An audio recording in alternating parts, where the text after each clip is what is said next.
Devemos estar em Agram às 10h20. Faremos contato, então. Estou procurando o LAM-470. Um jato cai do céu na Namíbia, matando todos a bordo. Eu nunca vi um avião tão destruído. Os destroços dão aos investigadores a sua primeira grande pista. Definitivamente feito pelos motores. Havia 2 depressões no início da trilha de destroços. O avião estava nivelado. Talvez eles estivessem tentando pousar. Mas quando os investigadores ouvem o gravador de voz da cabine de comando, Algo está acontecendo naquela cabine. Aumente. alguns sons estranhos apontam para uma possibilidade perturbadora. Mas o que...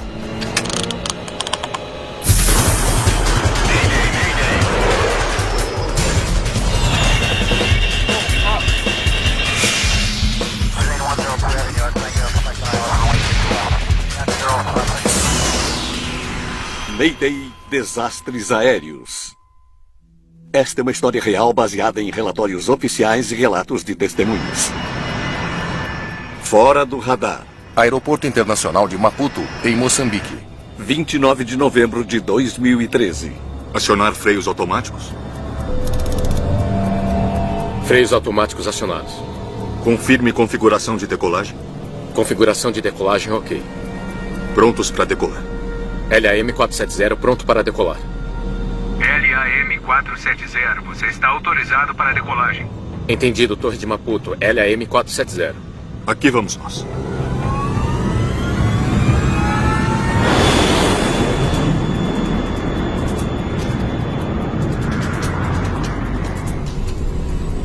Taxa positiva. Recolher trem. Trem recolhido. O comandante Hermínio dos Santos Fernandes, de 49 anos, comanda o voo 470 da LAM, Linhas Aéreas de Moçambique. Ele é um dos pilotos mais experientes da companhia aérea. Flaps em 0. Flaps em 0. O copiloto tem 24 anos e está em início de carreira. Essa combinação de tripulação, um experiente comandante moçambicano de meia idade com um copiloto mais jovem é uma combinação comum e normal. Ativar piloto automático. Piloto automático ativado. O voo leva 20 minutos para nivelar em sua altitude de cruzeiro de 11.500 metros. Ele vai para Luanda, em Angola, e sobrevoa a África do Sul e Botsuana para chegar lá. O voo levará 4 horas. A LAM Moçambique já existe há alguns anos. Iniciou as suas operações no final dos anos 30. Então é uma companhia aérea estabelecida. Voa principalmente dentro da África, com uma frota relativamente pequena de 6, 7 aeronaves.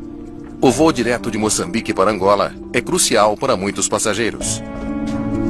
Os 2 países falam português e têm muitos vínculos comerciais.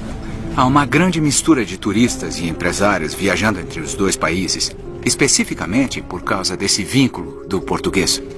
A carga de trabalho deve ser bem leve para a tripulação da cabine. O voo de hoje não lotou. A maioria dos assentos está vazia.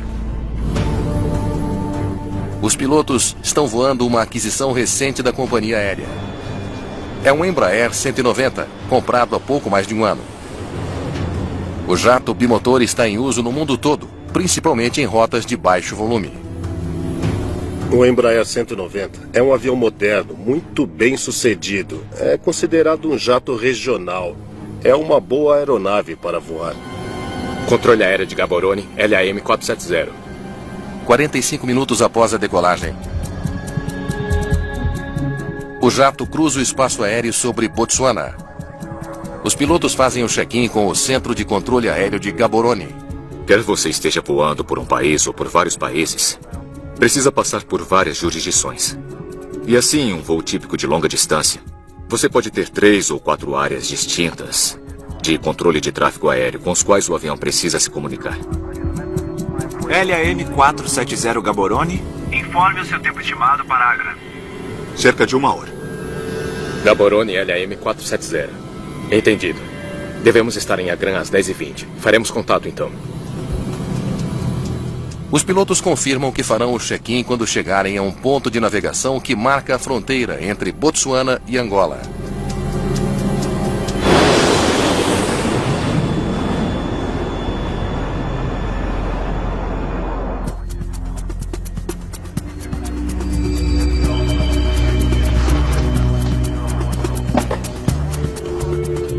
Faz 1 hora que o controlador em Gaborone se comunicou pela última vez com o LAN 470.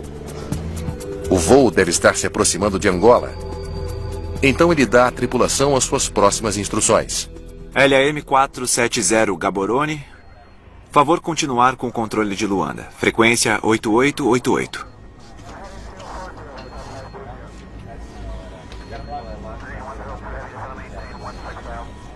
LAM 470 na escuta.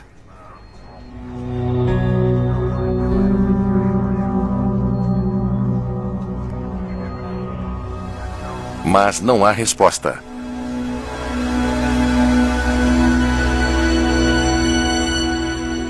Cinco minutos depois, o controlador de Gaborone entra em contato com o controle de Luanda, em Angola, para descobrir se eles se comunicaram com a tripulação.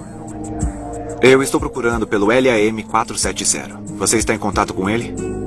A transferência deveria ter sido feita de Angola para Luanda, mas ela nunca aconteceu. Luanda ligou de volta e disse: o avião não está aqui. 5 minutos antes da hora prevista de chegada, o LAN 470 ainda não fez contato com o controle de Luanda. Eles entraram em contato? Nenhum dos controladores sabe onde o LAN 470 está. Ele desapareceu. Não há pedidos de socorro ou qualquer sinal do transmissor localizador de emergência do avião. Agências de investigação dos 3 países onde o avião poderia estar são notificadas: Botsuana, Angola e Namíbia. O último contato foi às 9h19. Vamos começar por aí. Os investigadores de cada país verificam os seus sinais de radar gravados para ver se conseguem rastrear o Embraer 190 desaparecido. São os namibianos que encontram sua rota. Ali está. Membros da Autoridade de Investigação de Acidentes Aéreos da Namíbia analisam o seu sinal gravado. Os namibianos tinham as informações de radar que os mostravam em cruzeiro. E depois, até o desaparecimento do sinal fora do radar. Ok, aqui vamos nós. Está começando a descer. Os dados mostram que o voo 470 estava voando normalmente a 11.500 metros. E então começou a mergulhar em direção ao solo a uma velocidade surpreendente. Está voando muito rápido. Eles observam o sinal por 6 minutos. Ele mostra o avião caindo mais de 9.000 metros. É mais do que o dobro da taxa normal de descida. É isso aí. Sumiu. Ficou claro que a aeronave estava em cruzeiro e desapareceu do radar a alguns milhares de metros acima do solo, o que condiz com a aeronave tentando pousar ou com algum outro problema que provocou a sua queda. O sinal do radar desaparece quando o avião cai abaixo de 2.000 metros.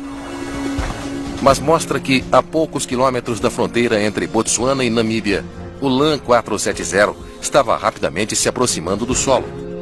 Sim, estamos verificando pistas de pouso na área agora. Não vejo aeroporto algum perto de sua localização conhecida. Os investigadores esperam que os pilotos tenham conseguido descer em algum campo de pouso.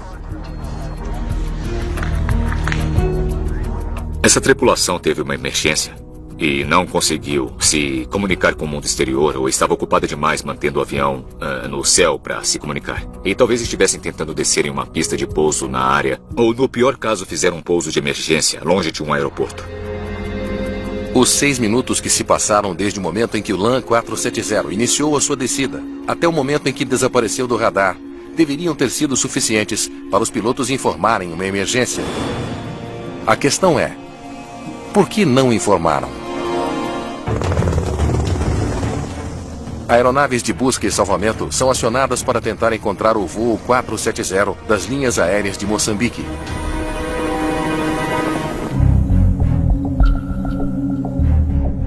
Mas são guardas florestais no remoto Parque Nacional Boaboata, da Namíbia, os primeiros a se deparar com um emaranhado de destroços. Claramente, é o voo 470 das linhas aéreas de Moçambique. Todos os 27 passageiros e a tripulação estão mortos. A área onde os destroços foram encontrados é muito remota.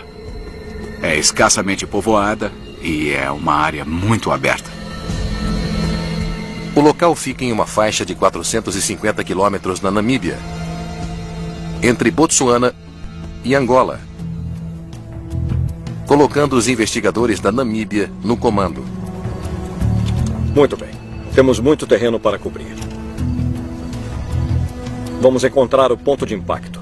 Essa foi a maior investigação que eles já fizeram. Foi a primeira envolvendo uma fatalidade em um grande avião a jato. Era uma aeronave de outro país, com passageiros de vários outros países a bordo. Então eles sofriam a pressão adicional de estar sob os holofotes internacionais. Eu nunca vi um avião tão destruído. A equipe vasculha os escombros em busca de pistas que possam ajudar a explicar o acidente. Os destroços podem nos dizer muito. E até a maneira como estão dispostos no chão é muito importante. O último gráfico de radar do voo mostrou que o avião estava em uma descida estranhamente acentuada, momentos antes do acidente. Mas o local do acidente dá detalhes importantes. Então o avião caiu ali e seguia nesta direção a caminho de Luanda. O voo 470 estava indo na direção correta. Não estava fora do seu curso. Os investigadores procuram outros padrões de destroços para ver o que mais podem descobrir. Aileron direito. Tome nota. Uma das coisas que os investigadores procuravam era ver se partes muito específicas da aeronave estavam dentro ou perto do campo principal de destroços, como a ponta das asas, o nariz da aeronave, a cauda da aeronave. Flap esquerdo. Essas partes da aeronave tendem a se soltar dela primeiro se houver um rompimento a bordo. Eles encontraram todas aquelas partes do avião. A aeronave estava completamente intacta quando atingiu o chão. No ponto do impacto inicial, os investigadores encontram duas valas quase idênticas. Vamos medir isto aqui. Havia duas depressões bem no início da trilha de destroços. –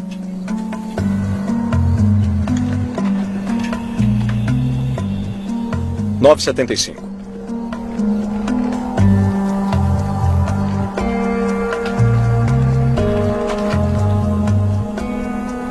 É a distância entre os dois motores. A distância que mediram era a distância entre os motores da aeronave. São idênticas. Então o avião estava nivelado. Isso sugeriu aos investigadores que a aeronave estava relativamente nivelada. É uma pista importante que mostra aos investigadores a maneira como o avião atingiu o chão. Os investigadores estudam o formato do local da queda. Estamos a 487 metros do primeiro ponto de impacto. O padrão dos destroços é longo e estreito. Quando vejo uma trilha de destroços que é tão longa e a aeronave está tão desintegrada, isso revela que havia uma alta velocidade vertical ao atingir o solo e uma alta velocidade para frente para os destroços se espalharem por uma área tão ampla. E isso geralmente indica que havia uma velocidade muito alta, não necessariamente um impacto de alta velocidade fora de controle contra o solo. A extensa trilha de destroços sugere uma possibilidade. Talvez eles estivessem tentando pousar. Para responder a essa pergunta, a equipe examina o trem de pouso. Os pneus não estão murchos. Não há danos nas bandas de rodagem, sem marcas de perfuração. O trem estava recolhido. Não foi um pouso de emergência. é a primeira pista tangível sobre o que os pilotos poderiam estar fazendo. A tripulação decidiu não acionar o trem de pouso, porque não estavam dispostos a fazê-lo ou eram incapazes de fazê-lo. Se não estavam tentando pousar, por que voavam tão rápido?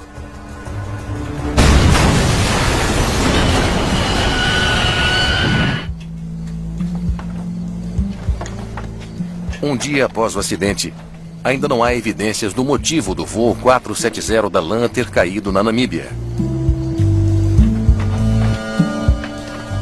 A esperança é que as caixas pretas do avião ajudem a solucionar o mistério.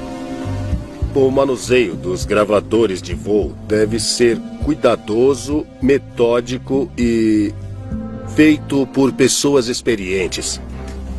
Porque você não quer fazer nada que estrague ou danifique os dados. As caixas pretas a bordo do voo 470 foram danificadas no momento do impacto. Elas são enviadas para análise. Logo depois, a NTSB, a Agência Nacional de Segurança dos Transportes dos Estados Unidos, ingressa na investigação. Falta alguma coisa? Acho que não. Eles enviam um investigador veterano, Dennis Jones, para a Namíbia. Não restaram muitos pedaços grandes. A maioria de pedaços pequenos que encontramos espalhados. Ele investiga acidentes aéreos em toda a África desde 1996. E estavam tentando pousar? Não. Não havia evidências de um pouso de emergência. Mostre o que mais você achou. Fiquei muito impressionado com os investigadores da Namíbia. Eles haviam organizado tudo muito bem. Muitos locais de acidentes que eu encontro são caóticos. Eles desceram em um ângulo agudo. Então, imaginamos que o piloto tinha o controle. Algum sinal de incêndio a bordo? Não. Os padrões de fuligem indicam que o incêndio ocorreu após o acidente.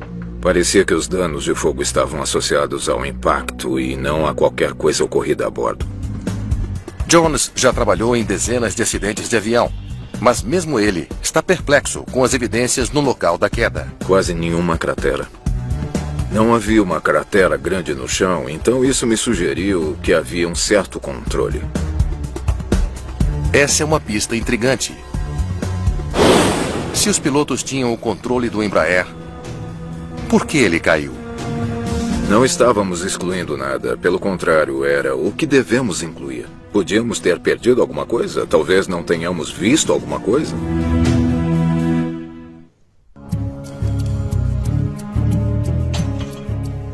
Os destroços e os dados do radar contam aos investigadores a mesma história sobre a queda do voo 470 da LAN. Tornou-se bastante evidente que foi um impacto de alta energia, porque a aeronave basicamente se desintegrou no impacto. Com uma descida tão rápida, os investigadores se perguntam se foi uma falha nos motores. Quando um motor a jato está funcionando, os rotores giram à medida que puxam o ar. A maneira como essas pás da turbina estão danificadas, elas definitivamente estavam girando com o impacto. Quando você tem um motor que gira a milhares de rotações por minuto e ele para de repente, ele deixa certos tipos de assinaturas que chamamos de debulhamento, em que os rotores são despojados e isso faz com que as pás fiquem separadas e achatadas. Parecem espigas de milho. E quando eu olhei para os dois motores, a evidência era muito forte de que eles estavam operando totalmente na hora do impacto. Uma semana após o acidente do voo 470, os investigadores descobriram tudo o que podiam no local do acidente. Agora eles precisam voltar o seu foco para outro lugar para obter respostas. Então, o que não vimos? Quando eu deixei o local, eu disse, certo, nós temos algumas respostas aqui, mas não temos todas. Podemos ter deixado passar alguma coisa. Vamos ver os registros de manutenção. Talvez fosse uma questão mecânica meio sutil e não muito óbvia na época. A investigação passa do campo para a sede da DAAI, em Windhoek, na Namíbia. Essa é a última inspeção? Parece que sim. Eles começam a investigar a maneira como a LAN mantinha o avião. 28 de novembro. O dia antes do acidente.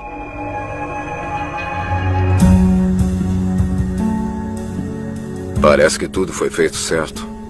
O Embraer 190, comprado novinho em folha havia apenas um ano, tinha uma ficha impecável. Os registros de manutenção da aeronave eram excelentes. A manutenção da LAN era muito bem feita. Não havia nada de errado com a aeronave. Não houve grandes falhas no sistema, reparadas recentemente. Nenhuma manutenção adiada que pudesse afetar qualquer sistema principal. De fato, foi submetido a uma inspeção bastante intensa, um dia antes do evento. Aqui vamos nós. Nada dizia que o avião em si não estava em sua melhor forma quando decolou.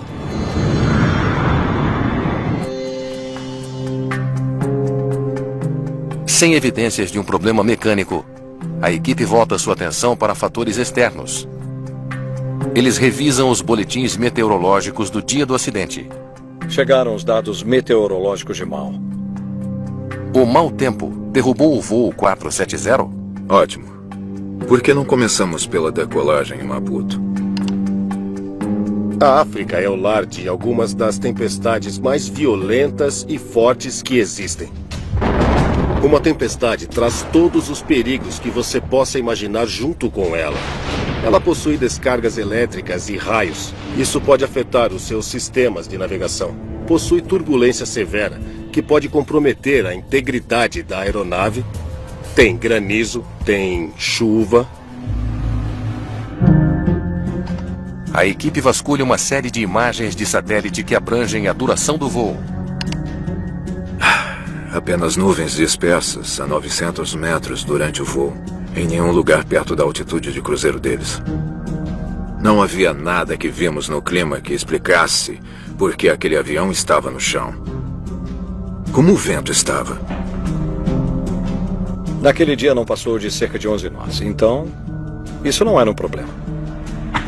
Quando o meio ambiente não tem nada de incomum, quando a máquina parece estar funcionando, a área que os investigadores tendem a pesquisar é a operação da aeronave. Ou seja, o comandante e o copiloto estavam trabalhando adequadamente para executar os procedimentos e na sequência correta? Descartados a máquina e o meio ambiente, os investigadores têm apenas mais um caminho a seguir. Ok. Vamos ver a ficha do piloto.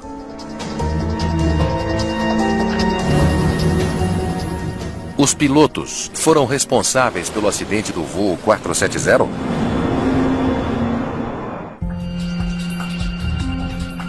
Os investigadores imaginam se os pilotos do voo LAN 470 tiveram responsabilidade na causa do acidente. Comandante Hermínio dos Santos Fernandes. Nascido em Moçambique, 49 anos. Aqui vamos nós. Quanto o comandante Fernandes conhecia o Embraer 190?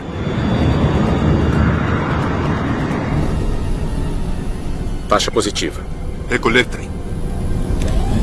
Trem recolhido.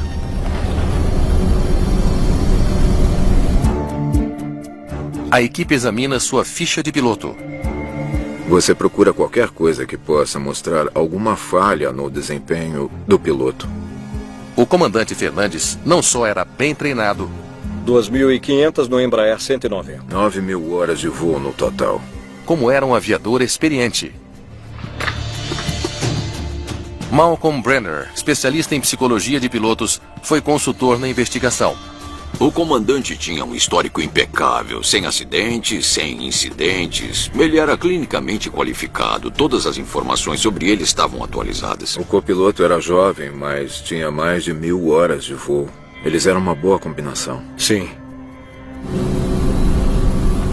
Flaps em 0. Flaps em 0. É uma prática muito comum ter um comandante com mais experiência e um copiloto bem mais jovem. Permite ao copiloto aprender e progredir na carreira. Eles devem trabalhar como uma boa equipe. Ativar piloto automático. Piloto automático ativado.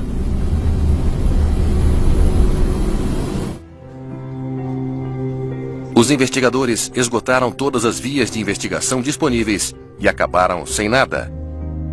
O acidente continua sendo um mistério. Notícia dos gravadores? Ainda não. Eu vou perguntar. Está bem. 2 semanas após o acidente, os dados do voo e os gravadores de voz da cabine de comando finalmente estão prontos para análise em Washington, D.C. Estávamos ansiosos para ver o que os gravadores tinham a nos dizer, porque nos ajudariam a definir a estratégia para o resto da investigação. Certo, estamos prontos para ouvir.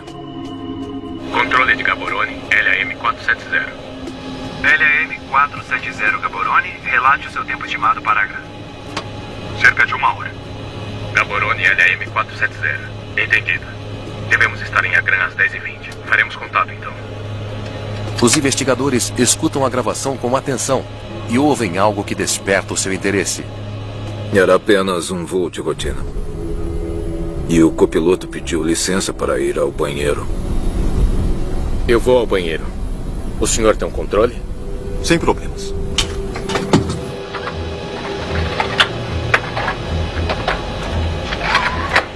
O copiloto sai da cabine. O comandante confirmou tudo bem e o copiloto saiu.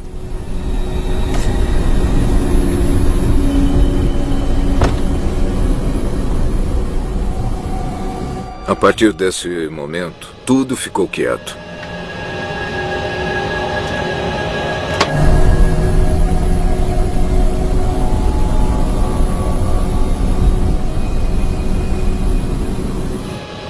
Trinta segundos se passam.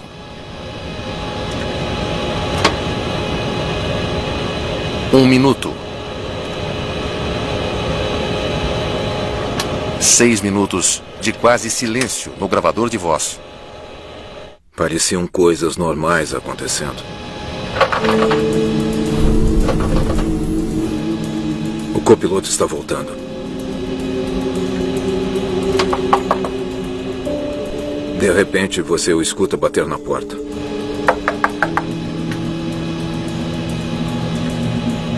Não houve resposta. E então as batidas começaram a se tornar mais repetitivas. A porta da cabine de comando permanece trancada.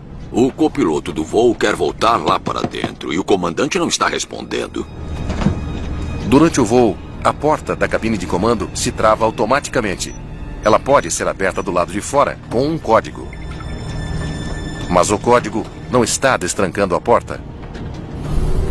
E o comandante ainda não está respondendo. O comandante pode ter adormecido, talvez o comandante esteja um pouco tonto. Talvez se eu apenas bater na porta, as coisas voltarão ao normal. Ele vai me deixar entrar.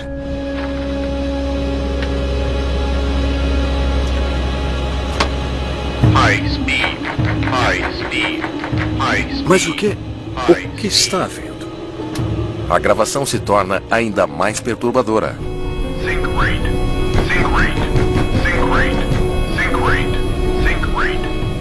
E então ouvimos o sistema de alerta de proximidade do solo dizendo subir. E foi então que soubemos que o avião estava descendo.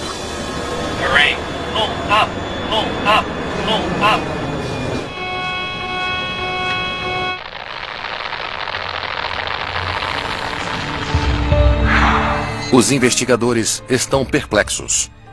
É muito mais que anormal, é estranho, é incomum. Não se espera que haja uma situação em que um piloto tenha sua entrada recusada na cabine de comando. Alguma coisa errada com o comandante? As batidas que ocorreram. Não houve resposta àquelas batidas. E, de repente, tudo chega a um fim abrupto. O que está havendo aqui?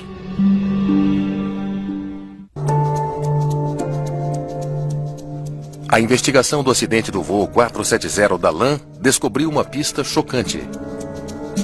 O copiloto ficou trancado para fora da cabine por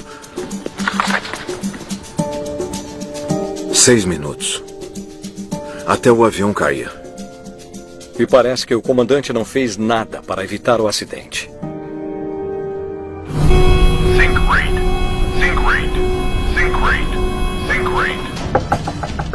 Lá estava um membro autorizado da tripulação tentando voltar à sua posição e não tem permissão de entrar. Isso é completamente anormal.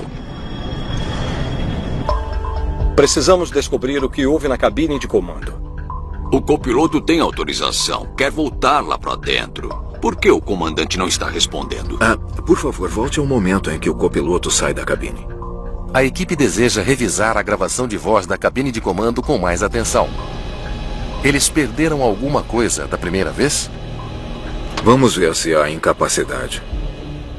A incapacidade sutil é uma situação em que uma pessoa parece normal, tanto física quanto mentalmente, mas por algum motivo ela não está tendo um desempenho adequado. Eu vou ao banheiro. O senhor tem um controle? Sem problemas. Isole o microfone do comandante e aumente. Eles não estão pensando direito, não estão se movendo tão rapidamente, nem com tanta destreza. Um dos tipos de incapacidade sutil que pode acontecer é a hipóxia. Isso é falta de oxigênio. Eu posso ouvi-lo respirando. Ele ainda pode respirar e estar incapacitado.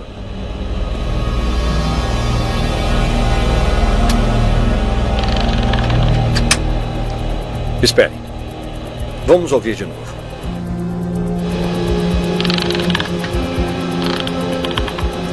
Algo está acontecendo naquela cabine. O comandante está fazendo alguma coisa. Podemos ouvir sons e cliques. Parecia que o piloto que estava na cabine de voo estava operando algum mecanismo. Não sabíamos exatamente, mas ele parecia girar mostradores, provavelmente algo associado ao piloto automático. Mas nós não sabíamos, só podíamos ouvir sons de cliques acontecendo.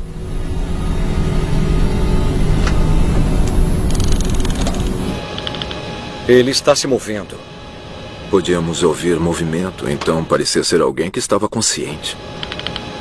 O que ele está fazendo? Inserindo comandos de voo? O que eles não ouviram foi ainda mais incomum. Eles não ouviram uma única palavra sair da boca do comandante. Nem uma palavra para o copiloto, nem uma palavra no rádio, nem mesmo uma palavra para si mesmo. Só havia silêncio por parte dele. A gravação leva a uma hipótese sombria. Uma vez que os investigadores ouviram o que estava acontecendo, eles pensaram que poderia ser algum tipo de ação proposital por parte do comandante. Um comandante que insere comandos, mas não deixa seu copiloto voltar para a cabine de comando, obriga os investigadores a considerar uma possibilidade perturbadora: que as ações do comandante foram propositais. Parece extremamente improvável que um piloto experiente e bem treinado derrubasse uma aeronave deliberadamente.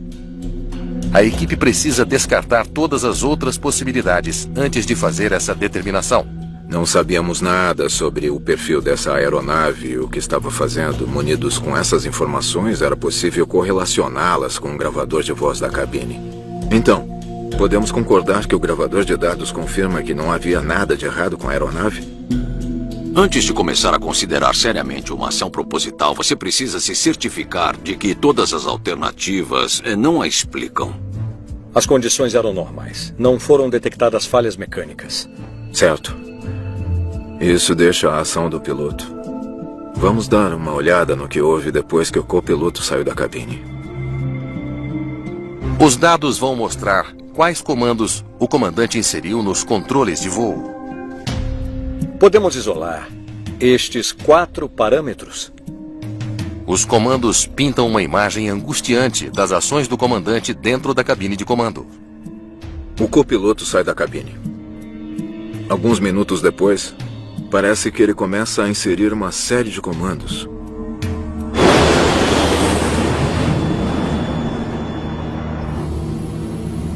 Eu preciso ir ao banheiro. O senhor tem um controle? Sem problemas.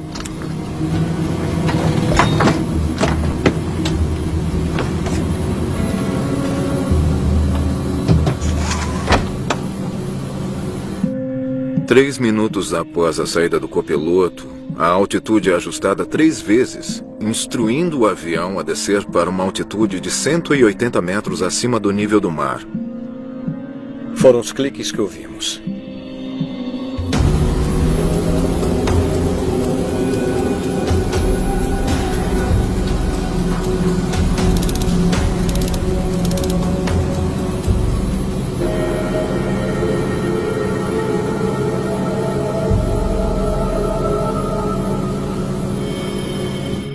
.180 metros é bem abaixo do nível do solo naquela área.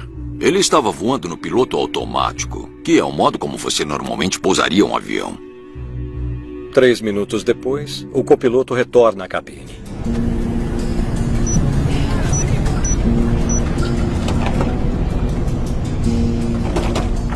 Mas o comandante não abre a porta. Em vez disso, deve ter substituído o código da porta. Aviões como o Embraer 190 têm um controle que permite a um piloto dentro da cabine anular o teclado do lado de fora e manter a porta trancada.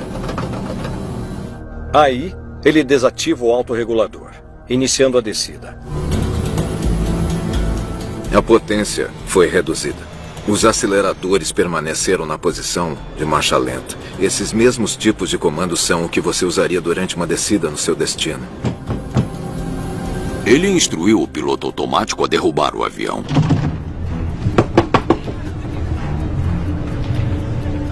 Não consigo entrar.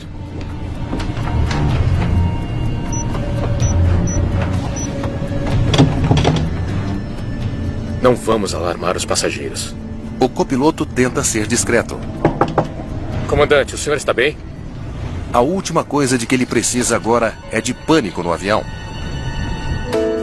Com o copiloto batendo na porta, o comandante faz um último movimento. Ele aciona os freios aerodinâmicos. Os freios aerodinâmicos elevam os spoilers do avião. O acionamento dos spoilers está completamente fora dos procedimentos normais. Os freios aerodinâmicos aumentam a velocidade vertical da aeronave. O avião estava descendo a cerca de 1.500 metros por minuto. Um minuto depois de acionar os freios aerodinâmicos, ele chegou ao máximo, pouco mais de 3.000 metros por minuto.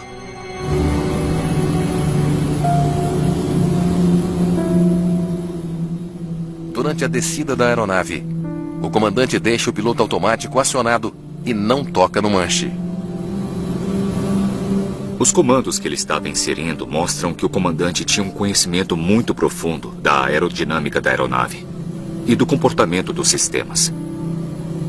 O efeito causado foi uma descida muito suave e consistente da altitude de cruzeiro para o solo.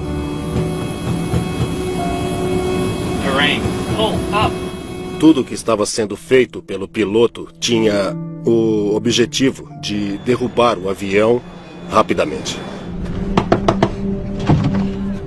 Comandante! Comandante, abra a porta! Em menos de 15 minutos, o comandante Fernandes deliberadamente tirou o seu avião da altitude de cruzeiro e o derrubou no chão. Essa foi uma ação proposital.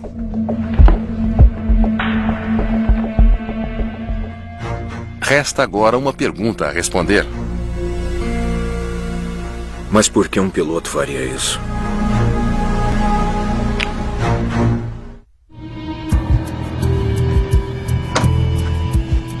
O comandante Hermínio dos Santos Fernandes era um piloto experiente de uma das melhores companhias aéreas da África. O que o fez levar o LAN 470 até 11.500 metros e depois derrubá-lo no chão? O que sabemos é que levou cerca de 2 minutos até o comandante trancar a porta. E então mais 1 minuto até ele iniciar a descida. E durante esse tempo, nós devemos presumir que ele estivesse pensando na vida. E se ele gostaria de fazer uma coisa assim. Sei, entendi. Você conheceu o comandante Fernandes pessoalmente? A investigação vasculha a vida do comandante, presente e passado. E ele parecia deprimido? Apesar de não encontrar anormalidades em seu histórico profissional e médico, os investigadores descobriram que, na sua vida privada, era diferente. Os investigadores encontraram vários traumas nos antecedentes do comandante. Ele estava separado da esposa havia quase 10 anos e o processo de divórcio ainda não estava finalizado. Problemas cardíacos? A sua filha mais nova teria sido submetida a uma cirurgia cardíaca por volta daquela época, o que teria sido muito estressante. E como se esses não fossem traumas suficientes para um homem... 1 ano antes, o filho mais velho do comandante havia morrido em um acidente de carro, que se acreditava ter sido suicídio. Fazia quase exatamente 1 ano. O aniversário da morte do filho teria sido por volta da época do acidente, apenas alguns dias antes. Então, com certeza, isso estaria em sua mente. Comandante Fernandes, é um prazer ver o senhor. Igualmente. A última coisa que aconteceu não é o que causa, mas o que pode precipitar. Pode essencialmente disparar a armadilha que já tinha toda essa energia acumulada atrás dela. O sol brilha sobre nós hoje. É um bom dia para voar. Sim, é mesmo.